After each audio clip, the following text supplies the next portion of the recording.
Xibray tomonimizda Baytqo'rg'on degan joyimizda Go'ja mahallamizda yangi Xorazm baliq otilgan Umid degan og'aynimiz otgan ekan. U Chirchiqda Umid degan masjidni oldida ishlagan baliqxonada ishlagan yumurta baray, tuxum baray deganlari bor, erta gumbalar bor.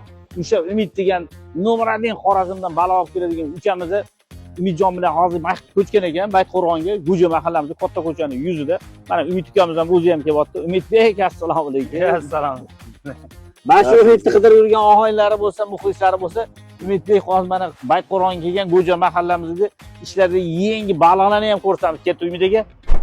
Qaranglar mana Umidaga bu yerda necha xil shashliklar bor? 5 xil shashligimiz bor. Keyin mangal boyi aytganingiz setga baliqlar bo'lgan idealni qilib. Setga qilib beradi, mangallarni. Baliq Xorazmdan keltiriladi.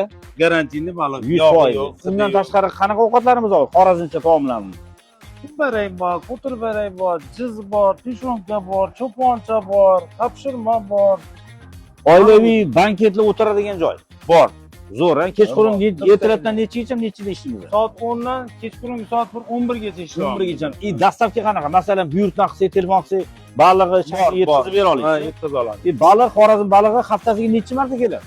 Endi bizga Cherizdan keladi. Cherizdan keladi.